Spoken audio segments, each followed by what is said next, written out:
Hello Cancer! Welcome back po sa ating channel, ang Purpurong Asul Pinoy Tarot 999. So this is your monthly reading, May 2026. Nakapag-shuffle na rin po tayo mga Cancer at may mga card na po dito sa ating pong lamesa.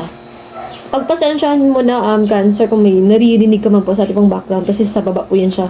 May nagka-car wash ano. Pero sana mas marinig mo po ako Cancer.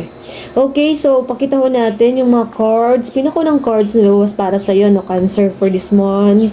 The Knight of Cups. Napakaganda ho talagang card.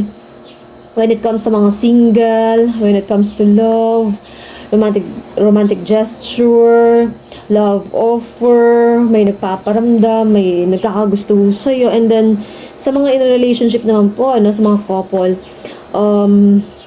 mas nagiging mas in love. Oo, mas nagiging in love sa'yo ang taong ito, Cancer. The more, diba, kapag ka nagfo-focus tayo sa sarili natin, nag-invest tayo sa looks natin, sa career, sa trabaho natin, more on finances, secured, stable tayo sa sarili natin, mas lalo pang nai-in love yung partner natin. From time to time, nagtatanong saan ka na banda, saan ka na, anong ginagawa mo ngayon. So, siguro some of you busy siya, busy ka din, parehong ganun. Pero, mas na-attract ang taong ito sa'yo, Cancer. Malakas yung sex appeal mo. Okay, so, yung pa-cross naman po dito, 6 of Pentacles, dito sa taas, 10 of Cups, sa baba, the Chariot card. Lumabas yung dalawang card mo sa totoo lang, Cancer. Kasi ang 7 kasi Chariot is Cancer, and this also is water sign Cancer din po ito. Okay, pwede naman siya, no? Pisces, Cancer, Scorpio, ganun. Ayan, so water sign, King of Cups. Sa past kasi ito. Okay, so naririnig mo pa ba ako, Cancer? Hindi ko kasi pwedeng, i-cut. Dapat tapusin ko na ito, mabilisan, para yung ibang zodiac sign na agad-agad. Tapos 10 minutes lang din ito. Yung maximum ng video natin.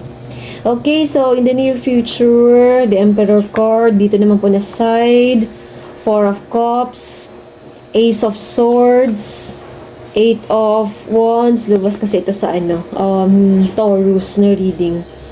Death card, halos magkasabay lang po lumabas ang dalawang ito.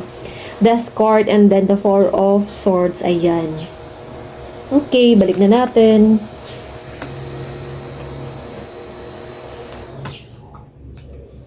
Nabibighani. Wow. Yan yung narinig ko, Cancer. Maraming nagkakagusto, maraming nabibighani, marami pong mga taong pasimpleng sumusulyap-sulyap sa'yo, nakatingin sa'yo, tapos kapag ka, may mga, may mga, nga yung term na yun? Kasi Bisaya na kayo masakpan nga, sige glantaw sa imo Cancer. Nandiyo kayo madakpan, no?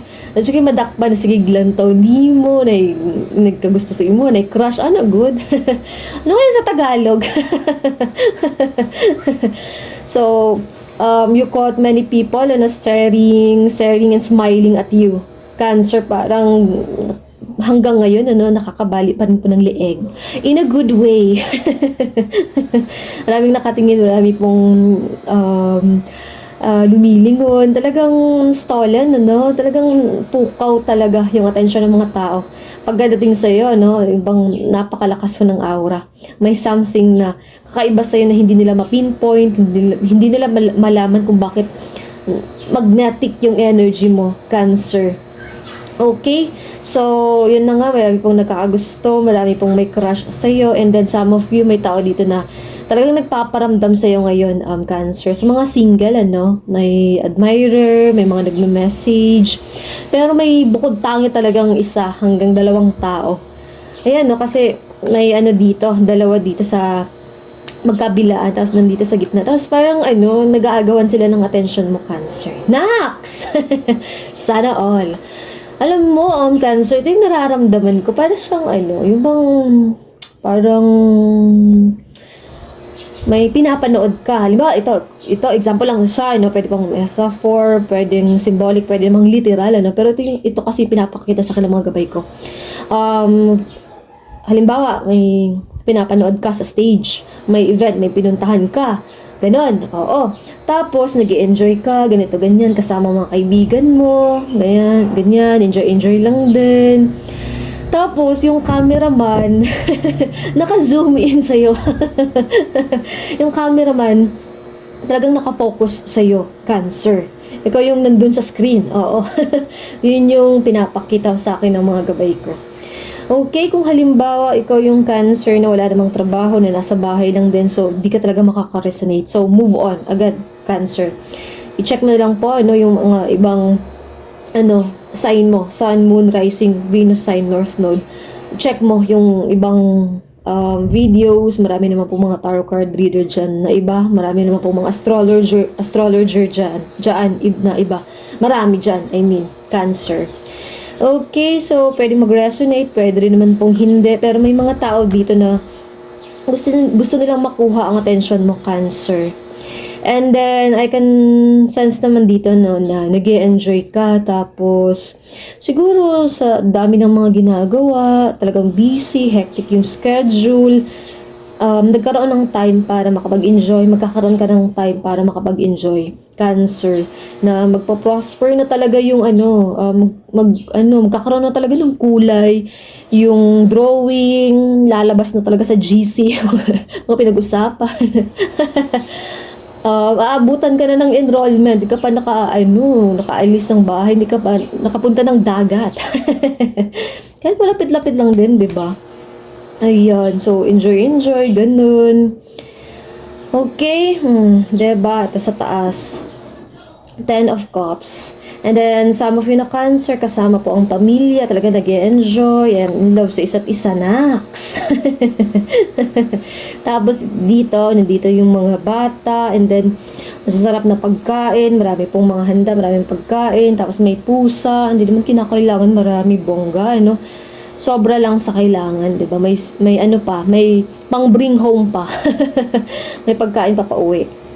Okay, Chariot card, traveling kasi yan siya, adventure, you know what, Cancer, yung dalawang card na ito, nagpapaalala sa akin na maraming schedule, although hectic, although busy talaga sa trabaho, pero nagkakaroon ka pa rin po ng time para sa ibang bagay, sa mga hobbies mo, sa mga vacation, sa mga parang siguro some of you na Cancer, may dito parang pinagplanuhan, tapos may isa naman po dito na mabilisan on the spot.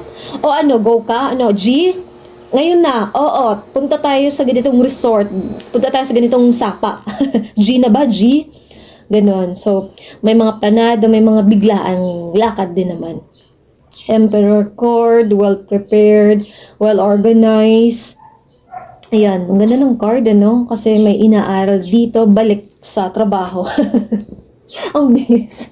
Ang bilis ng transition mo, Cancer, Party, ganito, ganyan. May mga food, may mga wine, ganito yung view mo. Tapos, kinabukasan, nasa office ka niya. Ang bilis. And then, sa nararamdaman ko dito, may tao pong laging nakaabang sa mga post mo sa social media.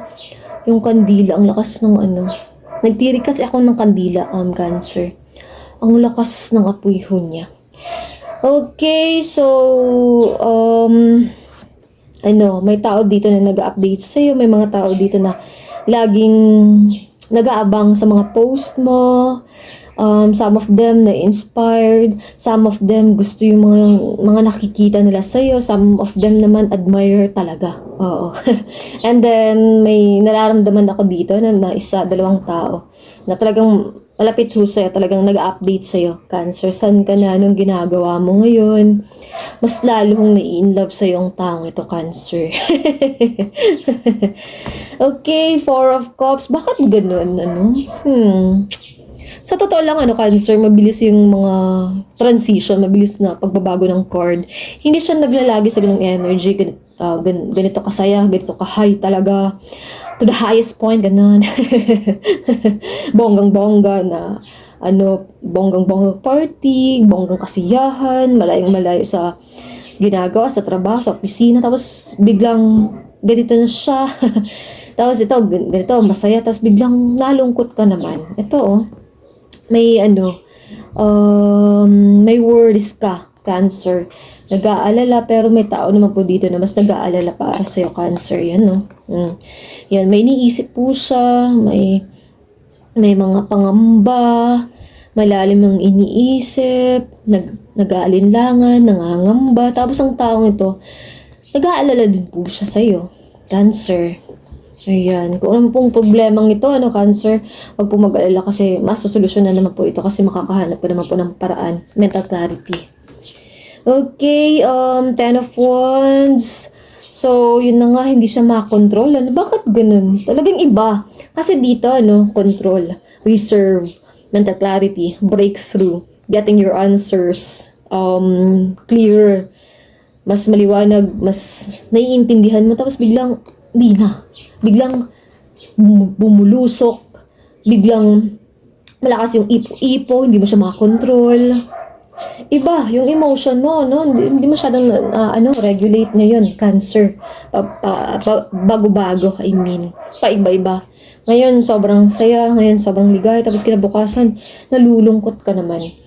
Alam mo, Cancer, sana, kung ano man po yung bagay na makapagpapasayaw sa'yo sa mga darating pong araw, darating pong linggo ay enjoy mo lang siya, at least man lang 3 araw, kung pwede hanggang 1 linggo talaga na maging masaya ka.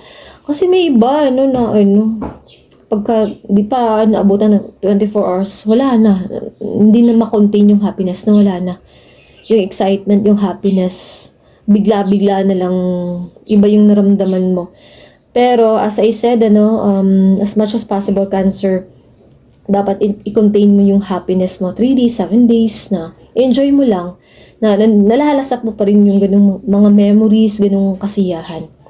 Death card and then 4 of Swords. So, kailangan mo rin pong magpahinga. Ito po. Ayan, pahinga and then spiritual transformation din po yan siya. Parang inaantok, kulang siguro sa tulog. Ayan.